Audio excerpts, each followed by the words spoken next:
Welcome, this is your Derder HeadShot for the PSP River City Open, brought to you in part by our friends over at PB Nation.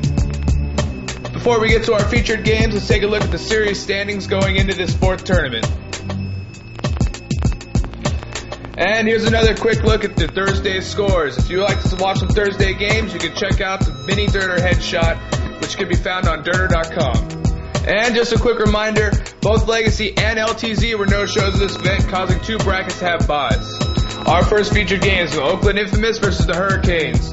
Infamous came out fresh from their first day bye and didn't let a lingering 5-minute penalty at the start of the second half stop their momentum. They beat the Hurricanes 10-3. Our next featured game is LA Ironmen versus the Jacksonville Raiders. The Ironmen dominated the first half, putting up a 5-1 score. But then the Raiders came back and dominated the second half, tying the game 6-6 with 13 seconds left.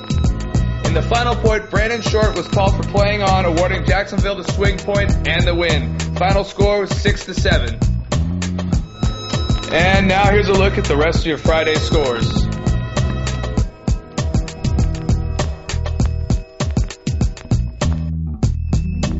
And now for our Saturday featured games, where we'll start with the Baltimore Trauma versus Sacramento Excessive. Both teams were 1-1 going into this game and were fighting for the right to play on Sunday. Excessive led at the half 5-1, but Trauma mounted an impressive comeback, putting the score to 7-6 with 2 minutes left. They were unable to get that final point, letting Excessive win 7-6. The winner of us went on, man, today, and we knew they were coming out to fight real hard, because I think this knocks them out of World Cup if they lost it, which they did. So they came out and they're shooting the lanes. They were coming aggressive. We got up some points. We thought we had them. We slacked off a little bit, and they brought it right back to a 1-point game. At the end, they were up on bodies, and we chopped them up coming, and it turned out to be a 3-on-1. Time runs out. We win by 1 point, but, man, you got to get it for Trauma. Our next featured game is Dynasty versus Chicago Aftershock. Dynasty looked extremely hungry after 3 consecutive third-place finishes and held Shock to only 1 point in each half. The final score is 10-2. Well, with that game, we just got done playing Shock. We watched their game yesterday. They had 2 squads. One was a Dorito push heavy and one was a snake push heavy. We kind of just analyzed that and shot the different lanes, put 2 guns on one side where we knew they were running, and kind of just capitalized on that. The first couple points were long. Had to carry an extra couple pods, but in the end we pulled it out. We got a couple penalties, and just played consistent.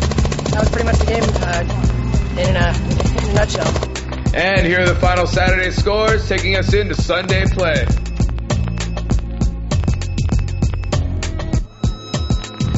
Attention X-Ball players, do you need professional help? If you watch this video and still suck, it is not our fault. Get tips from some of the best X-Ball players in the world. Todd Martinez, Gator Glaze, Glenn Takamoto, Rusty Glaze, and Davey Williamson come together to show you how to be the next pro X-Ball player.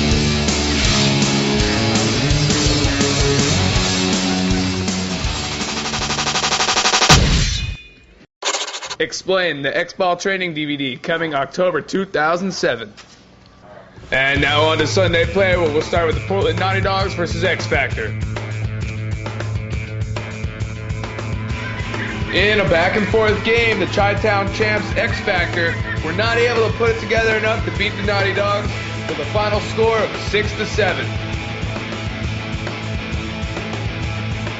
Next quarterfinal game is LA Ironmen versus Oakland Infamous. Infamous started the game off by putting up a quick couple points, but then after a 5-minute penalty, the Ironmen put up 5 points during the penalty. At the half, the score was 7-3. Infamous continued to be plagued by penalties in the second half, starting with the 2-minute minor in the first 10 seconds, then shortly after that a 5-minute major, followed by another 5-minute major for Kevin Rudolph throwing his gun. After that, Infamous could hardly try to make up the difference. The final score was 14-3. They came out. We felt we knew what they were going to do. We tried to counter them the first 2 points. They got us good.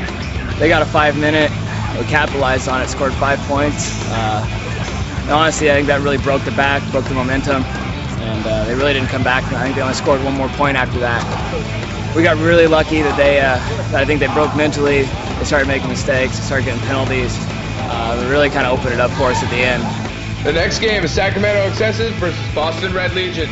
The Red Legion, after getting sent home early in Chicago, were out to prove that they are still contenders and they will not go home early in this tournament. The Red Legion held a 6-1 lead at the half, and although excessive started to mount a comeback, it wasn't going to be enough. The final score was 8-5. We just played excessive out here, pretty much controlled them from start to finish. We watched them play yesterday.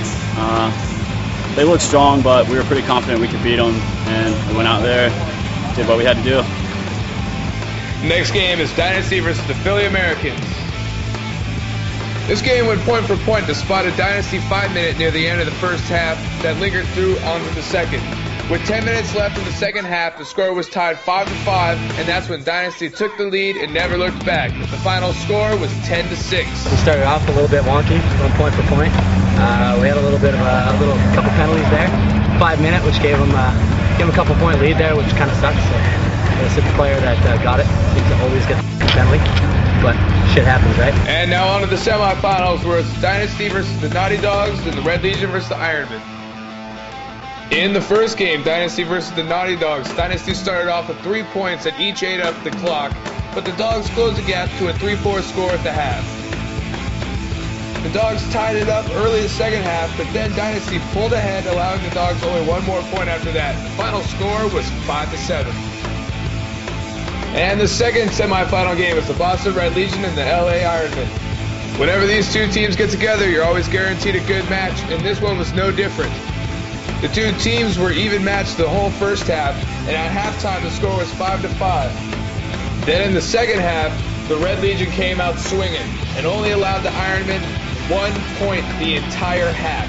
The final score was 12-6. Now we're going to take our focus off the NXL for a moment and move over to the Division I Finals with Avalanche versus Aftermath. A lot of focus has been put on these two teams recently, and with rumored openings coming up next year in the NXL, both teams have been rumored to maybe fill those spots. Aftermath had been rolling through team after team the entire tournament and had mercied every opponent they had come across until this point. Avalanche as well had won every game in the prelims and had mercied all of them but one. In this finals game, Avalanche proved to be a little bit too much for Aftermath to handle and mercied them 9-2. And now only time will tell to see if we're going to see these teams in the NXL next year. Well, basically we played Aftermath again. We've been going at it all year long. They usually, fortunately, get the better half of us sometimes. We get a little bit uncontrollable sometimes in the pit. We finally calmed each other down. We basically took it to them. We played a little bit smarter. We played as a team. And actually, better team wins in the end. And now back to the NXL with the final between Dynasty and the Boston Red Legion. Both teams had a lot riding on this match. Dynasty had yet to place higher than third in any NXL tournament this year, and the Red Legion desperately needed first place points to try to defend their series title at World Cup. Each team went point for point in the first half, and at halftime the score was 4-4.